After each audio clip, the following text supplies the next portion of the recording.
Hi, everyone. Okay, let's go ahead and dive into our first little mini lecture.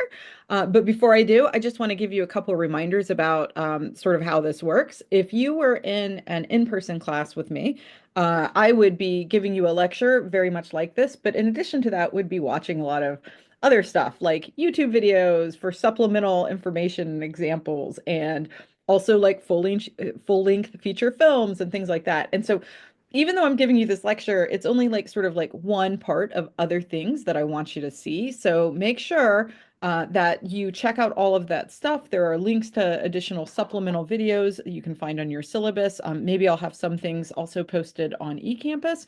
And you're going to want all of this stuff to complete your quizzes. What I recommend doing is taking out your quiz right now or logging into it while you're like listening to this. And then hopefully you can get the answers to your quiz as we go through it. And then any answers that you can't get from this lecture, then what you can do is you can go and watch the other stuff and fill it in that way. So, okay, go ahead, pull up your quiz and buckle up. I don't know.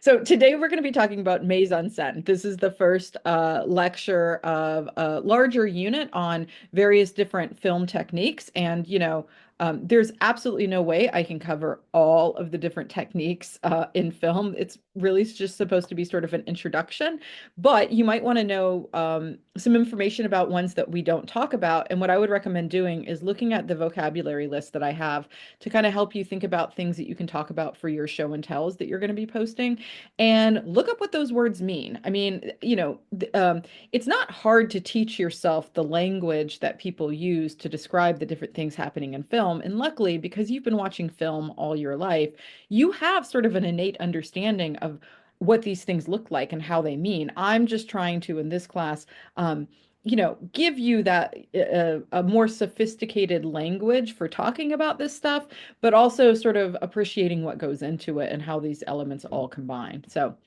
okay, so today we're going to be talking about mise en scène, which really is about like the overall look of the film, which I'll get into in 1 second. But I like to start this lecture off by first talking about auteur theory. Auteur is a fancy word for author. I mean, it's probably French or something. I'm pretty sure it's French. It's like all of this stuff is French. It's crazy. Nah, there's some German stuff too, and some Italian, but a lot of it's French. But auteur is a word for author, and film had not always been recognized as an art form when it was first coming up, right? We'd had all these other types of art, whether you're talking about literature or paintings, and where we recognized that there was like an artist that was, or some people just draw and other people create art or whatever.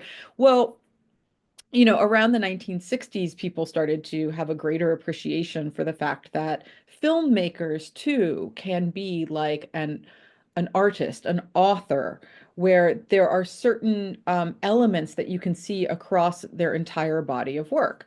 They have a particular style. I like to use Tim Burton, but really you can pick your own favorite director, and likely, but if they are your favorite director, they have a body of work, and then you're able to say that because there's something consistent you like about them, right?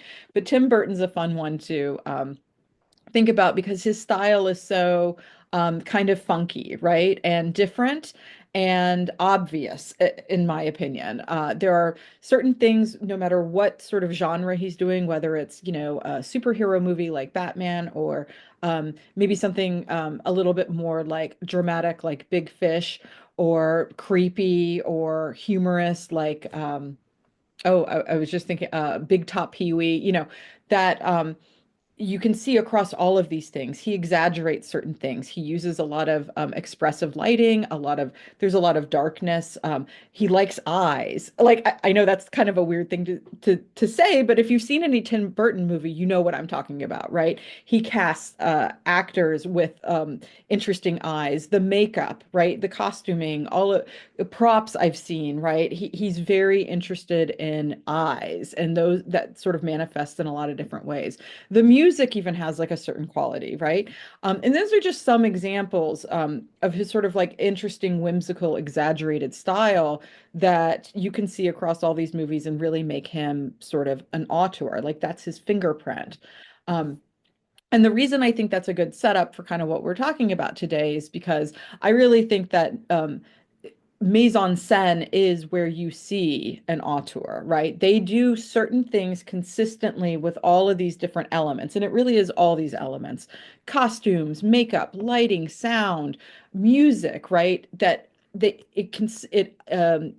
it gives a certain feel to all of their films. Again, even if the films themselves are dealing with wildly different subject matter, that there's some sort of consistency. But mise en scène, as it implies, we're talking about it as one thing because it is really about how all of these different components work together. Okay. So we're going to break down a couple of different elements here. Um, Again, I'm not gonna with we're gonna talk like for 5 minutes about lighting. This is, you could take multiple classes in terms of like lighting. Um, so this is just the tip of the iceberg, but hopefully it'll just sort of give you an idea of like understanding how all these different things work at a basic level, and then you can if you want to get a little more sophisticated in terms of your education, go from there. Um, so the first thing I wanted to just point out is just the fundamentals of lighting. So if you are just on a film set and they are just trying to light something, chances are there's going to be sort of this idea of a three-point lighting scenario, which essentially is just like a basic lighting template um, that allows cinematographers to adjust the lighting based on these different 3 points. And so I have this little diagram right here, and then I have this example right here so you can kind of see how the three lights can dramatically change how something looks. You have at the beginning just like your key light, which is just like, honestly, it's as I'm like doing my Zoom thing here. This would be my key light, right? It's shining directly on my face. Makes it so I don't go dark, right? Um, and then you have fill lights to make sure, and I guess you could say like my window here would be like a fill light to make sure that if this is shining on one side, that this will fill in the other side. I don't know, I'm kind of making this up, but um, it does. It just adds more light. And then you can see here, and so she's got like this fill light right here. And then you need some sort of backlight, or maybe you don't, because if you don't have the backlight, then it looks kind of like, woo. But if you do have the backlight, then you can show all sorts of things going on in the background and things like that. So just with those three lighting elements, you can do a lot to sort of like, manipulate the mood. Um, by upping the key light or downplaying like the fill light, those types of techniques, right? So just sort of having an understanding of how those three things interact is an important way that you can sort of, when you're watching a scene, understand what the cinematographer is doing to like change the feel of it. Now, I like to bring up specifically the use of practical light, in part because you're going to be watching The Shining, and I love what they do with the practical lighting in The Shining. Practical lighting is just like, well, the fact that I've got that lamp there and it's kind of, well, yeah, if I turn on here, look at that. I influence the practical lighting here. So I added light to the scene, but it's actually using obviously like a prop in the room. And the reason that practical lighting is so interesting to me is because it's part of the story. It's not just something that's coming from the cinematography. If the practical lighting is in there, if somebody's turning on a lamp, then that's part of the story. In the case of The Shining, if lights are sometimes on and sometimes off, right, that implies that there's something supernatural going on. And, I don't know, it just enhances authenticity. So there's some little lighting vocabulary for you.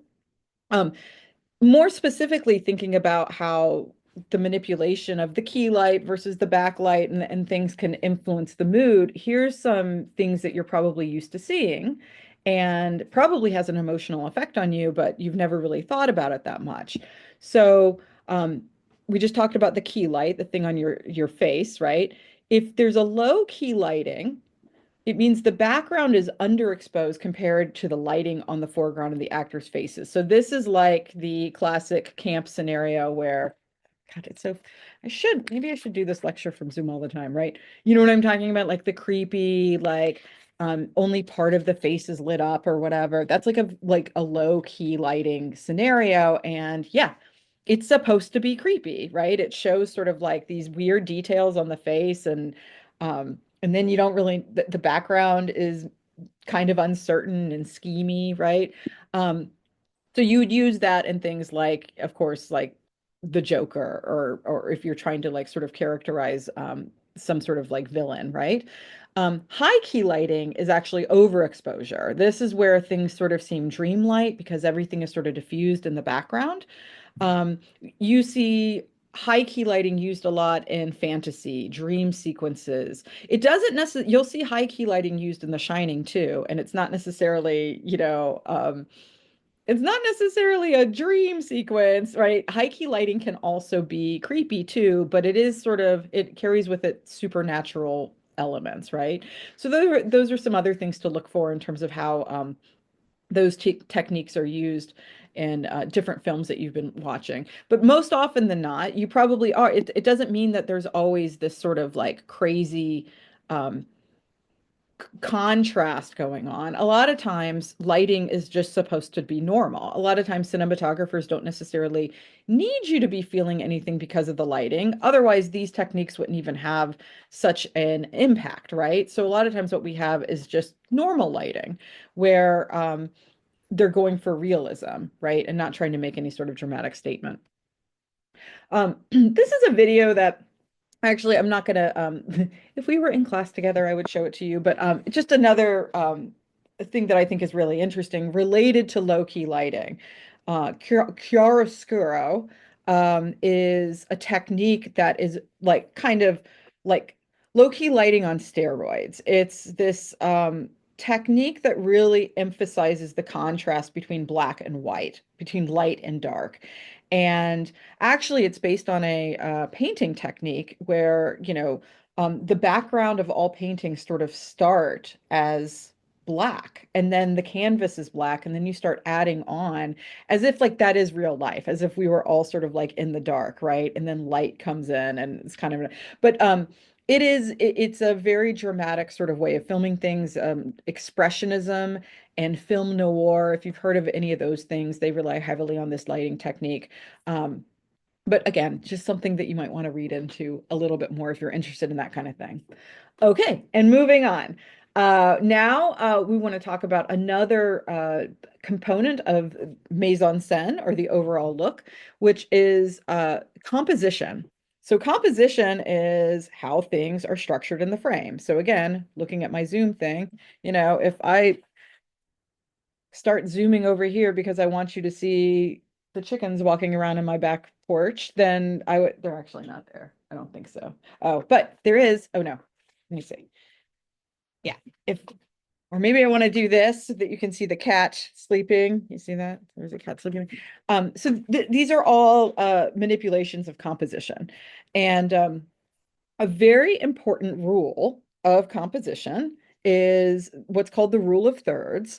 And you can see this here in this illustration, where the reason it's thirds is because if you just break up the screen into three different sections, one, two, three, the idea is that visually, what you generally want to happen is you want the viewer's eyes to fall along those places where the segments intersect, okay?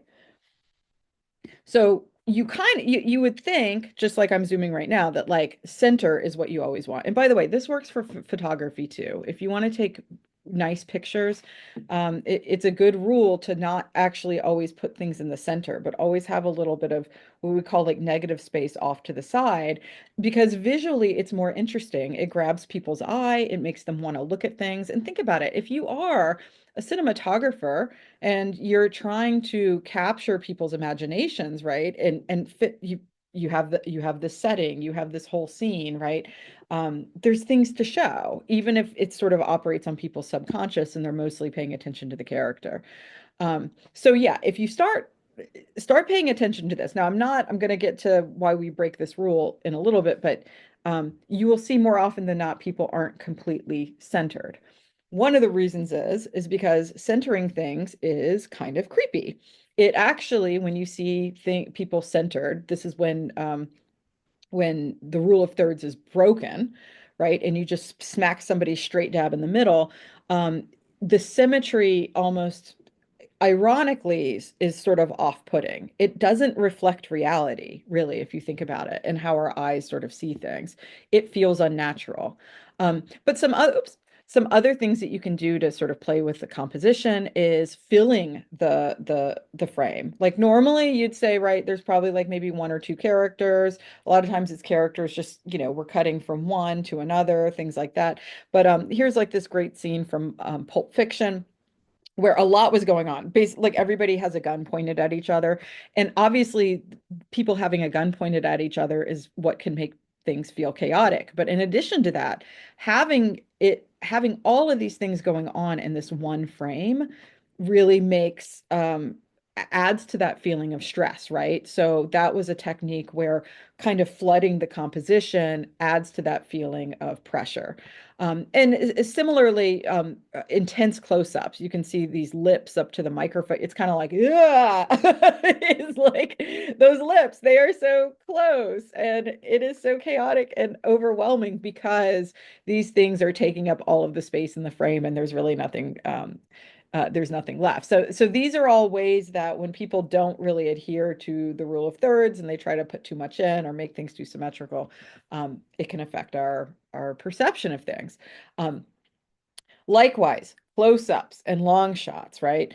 Now, close-ups are the type of thing that obviously can create intimacy with the character, can also make us uncomfortable. Really, a close-up is something that cues us to pay attention to what the character's feeling. So it's sort of like we're more likely to catch contagious emotions that the character's feeling, in part because you see somebody's face and we're sort of hardwired to pay attention to that. So any movement of the camera that suggests that we should be paying attention to that and only that does have that effect on us. Whereas a long shot, something that actually makes it so that, yeah, you've got two people in the frame, but look at all this space, right? Um, that connotes something entirely different. That vastness, all of that empty space, creates feelings of distance. It might communicate things about, for instance, these two people's relationships or their feelings that is very different than what you would be getting if you saw a more intimate close-up of them. Um, and I kind of jumped ahead of this when I just said the close up and I implied that there was a zoom because that is different. The close up is just like, hi, I am close up right now. Okay. So I'm like taking up all of this space. But the camera movement refers to the actual action of the zoom. So it would be like if the camera was coming here, this is so fun. If the camera comes close to me like that, so that's like a zoom. That's part of the movement. So you can see how these two things operate together. Um, the characters can move within the shot, um, and the camera can move towards the characters. Um, so there's lots of different ways that this can happen, obviously, or there's lots of different, and I'll just warn you now, like when people are writing about film for their projects, they'll often like be like, and then the camera pans, and then the camera pans, and then the camera pans. And that's true, but like not everything's a pan, okay? So a pan is like a camera rotation. It is a pan. Okay, so that would be like a pan, just like a, but be specific because this is a tilt, not a pan, right? And that's kind of what this is. So just be careful when you're doing your show and tells that you're like kind of specific because like that's kind of the point of the class. Um, but there's also different ways of even sort of introducing the camera into things. So a handheld shot is usually done with like, and if you'd like, you can go and click on these. I'm not going to go into it, but a handheld shot is something that's done with a shaky cam or a steady cam. So literally it's handheld because some person is actually holding it, right? And think about what effect that would have, as opposed to, for instance, something on a crane or a dolly. And a dolly is essentially a little contraption on a track that can like move, make smooth motion. A handheld is going to seem um, a little bit more shaky, hence the shaky cam, but also maybe a little bit more realistic, maybe a little bit more like you're in the moment with it. Whereas a dolly shot or a crane shot that have these smooth motions of movement that don't necessarily seem like the same way that we see things when we're jostling around in our head, right?